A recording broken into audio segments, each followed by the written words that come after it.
is elusive. Are the Browns going to stop Le'Veon Bell? No, I'm not saying that. But they got to contain him. Bell is among the NFL's top runners, like you mentioned earlier. He's number 2 in the league, actually. He shredded the Cleveland defense in the opener. He's the NFL's second leading rusher with 460 yards on the ground. Those numbers put him on pace for over 1,500 yards just on the ground. Add to the fact that he's an elusive back that can catch the ball like he did in the first game. He's got 650 all-purpose yards on the year. The Steelers had 67 total plays in Week 1 against the Browns. Guess who touched the ball 40% of the time? Le'Veon Bell. The former Spartan ran for 109 yards, and he added 88 more yards in receiving in that first game for 197 all-purpose yards. Bell is remarkably quick, and it showed, and we talked about it a couple weeks ago. They didn't do anything special. They just got him the ball in open space quickly, and he made people miss, and poor tackling by the Browns is how Bell picked up a lot of his yards. And the fact that the Browns couldn't, they had zero tackling skills. In the second half, though, the Cleveland defense held Bell to 36 yards rushing. If Cleveland plans on upsetting the Steelers in the dog pound, then Bell must not be a factor this weekend, period, J-Rock. Contain Le'Veon Bell is dog bone number 2. I mean, really, what more do you need to say than that? I agree. That one can beat you by himself. I mean, Antonio Brown, too, obviously that's going to be something to watch out for, and that may be your third one here. But that one's big because he can beat you by himself. One cut, one step through. We already saw him do it before. 75 yards later, you can find yourself quickly down in a hole that you may not have enough time to climb out of. Le'Veon Bell, dog bone number 2, I agree 100%. How about dog bone number 3? What's your third and final thing that the Browns absolutely must do if they want to break the Steelers' jinx here this weekend? Dog bone number 3 is the Cleveland Browns have to beat third down. They have to convert on third down. I found this number very surprising considering the Browns almost pulling off the win, but the Cleveland Browns were 2 of 11 in third down conversions in the first meeting. Numbers like these are destined for failure. Through 4 games, the Browns are 36% on third down. That 18% number versus the Steelers, that's not going to fly. In a way, this dog bone kind of ties in with dog bone number 1, time of possession. There were 9 third down situations in which the Browns did not convert. They go as follows. There was 3rd and 14, 3rd and 1, 3rd and 17, 3rd and 5, 2 3rd and 4s, 3rd and 1, 3rd and 7, and 3rd and 16. Not converting those 3rd and 1s is unacceptable.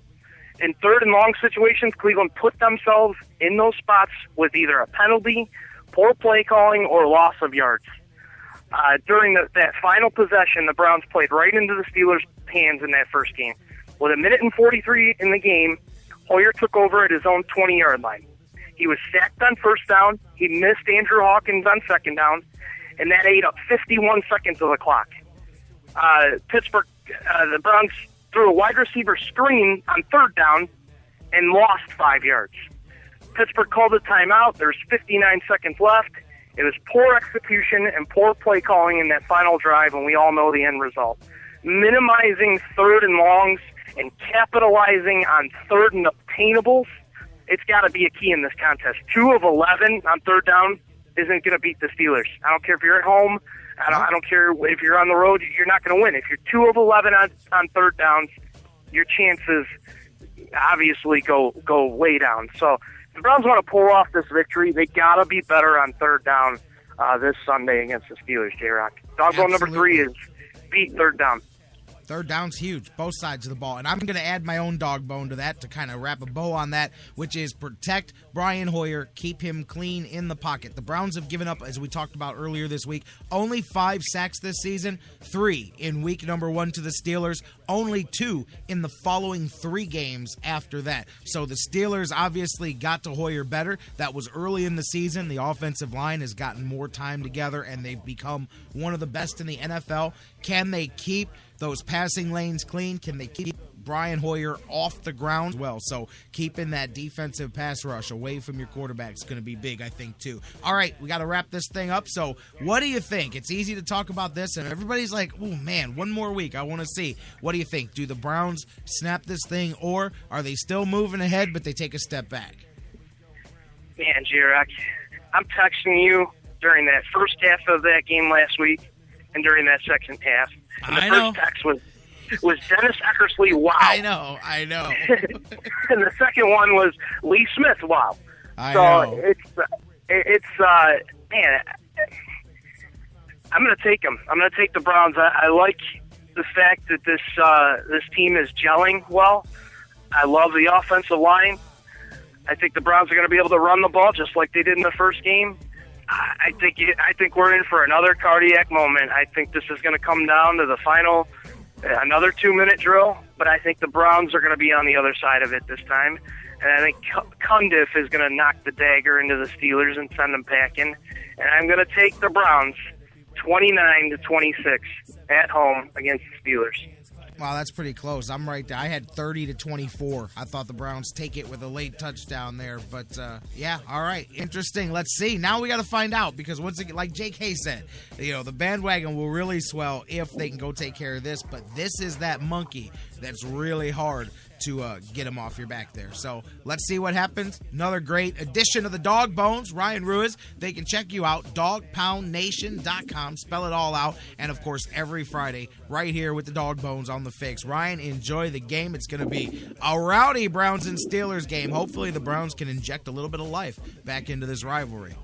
You too, J-Rock. It's really just going to come down to, can the Browns put it together for 4 quarters instead of 2 or 3. It's going to be a 4-quarter game, and that's what they're going to have to play. I will talk to you next week. Go Browns, and thanks for having me as always, J-Rock. You got it. Ryan Ruiz from the I did it again. He used to be with the Inscriber. Now he's with Dog Pound Nation.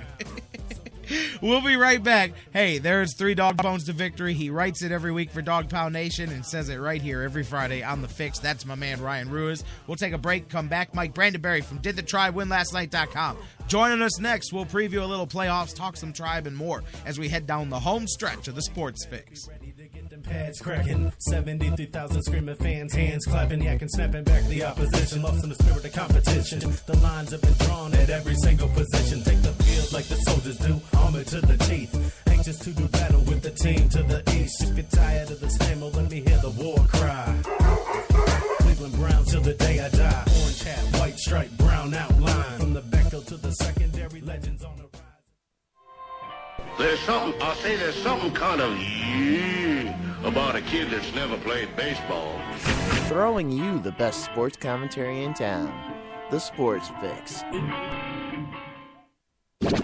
It's the Sports Fix. We'll be right back. Hey, it's Kirk Herbstreit from ESPN. Football has played a big part in my life, but football's also a lot more than just big plays, wins, losses, and championships. Football teaches young people about dedication, sacrifice, teamwork, and overcoming adversity. So let's respect the game and get out and support your local school. You'll be amazed of all the good things you see happening at Ohio schools.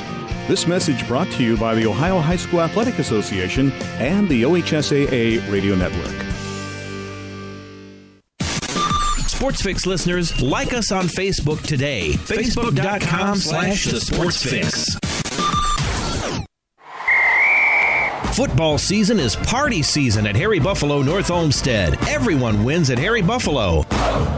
Every Saturday is Coors Light College Football Saturday with $6 pitchers, 4 bottles for $10, and the Buckeyes in full HD. Football season is most definitely party season, and your headquarters is Harry Buffalo North Olmsted all winter long. Harry Buffalo, join the herd.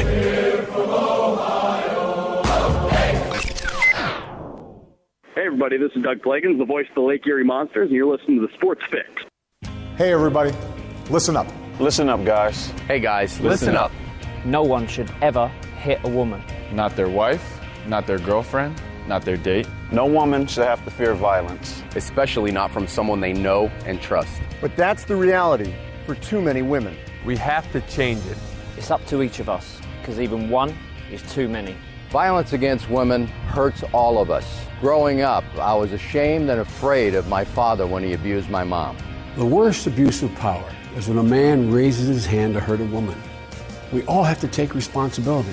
So if you see someone threatening a woman, step up, speak out, and get help. Dating violence hurts all of us.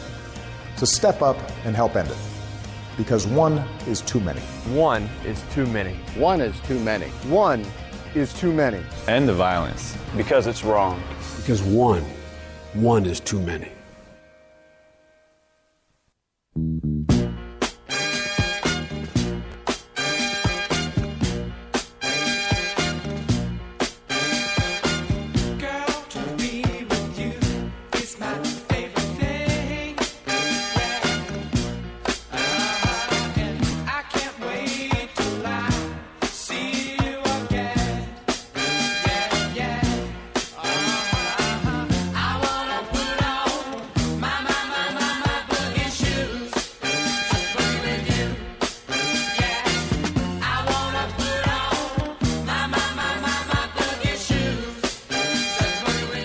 Welcome back to Sports Fix Live across the Sports Fix Radio Network as we're rolling on here now into hour 2 of the show, coming down the home stretch, hoping to be joined in a few moments by Mike Brandenberry from DidTheTribeWinLastNight.com as we switch gears here. Looking ahead to the Browns now, looking ahead a little bit of baseball tonight. Indians also. I wanted to talk a little bit with him. I noticed yesterday, of course you guys know we're leading the train. Not that Indians fans need help from us. Leading the Bring Victor Home train. Listen, okay, if you guys, LeBron, if you guys could win your battle, then I want to win mine too.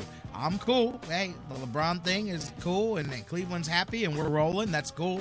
But if you got LeBron, I want Victor. That sounds like a fair trade? We all win.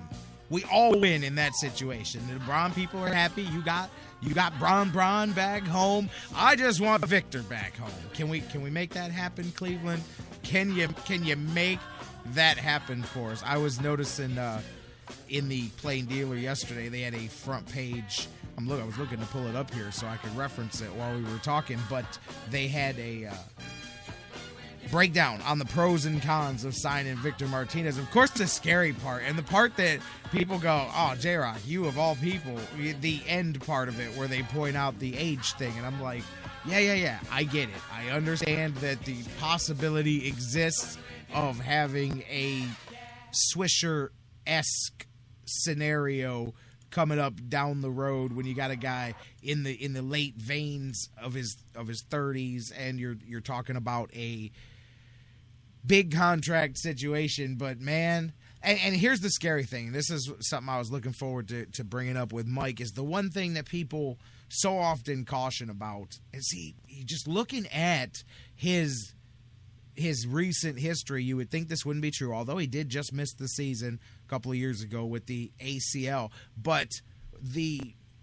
thing is that he's coming off of a career best year.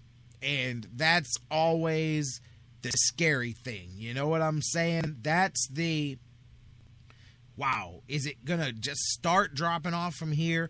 Or is this going to maintain? I mean, obviously, you can't expect it to maintain at that level. But part of the things that temper that for me, and this isn't part of the PD's pros and cons, but part of the thing that temper that with me is specifically in Progressive Field, how well he hits. There are certain batters that just obviously hit better at certain parks. That's one of them right there is Victor Martinez. So I think that nullifies a little bit of the worry about, is this a good idea or a bad idea? I mean, the basic easy, like if you just want to sell anybody on this, you go, hey, the Indians combination of number 4 hitters last year, 237, 26 home runs, 92 RBIs. Victor, 335, 32 home runs, and a $101 in the RBI category out of that same position in the lineup. So that alone is just like the easy comparison. But I get it. Like the scary thing, I mean, especially, like I said, for a guy like me who will sit here and say, well, we got, Swisher. Well, that whole thing. We know what we're dealing with there. We brought it up the other day with Dan. 4 guys, $44.5 million tied up in those 4 guys. Cabrera, Masterson, which are out of the equation and Bourne and Swisher. Literally, I mean, I told a couple of people after the show, I said, you know what we figured out on the show today? We figured out that the Indians did what they did this season with an effectively a payroll of about $42 million. That's nuts when you think about what I'm saying. That's not like one of those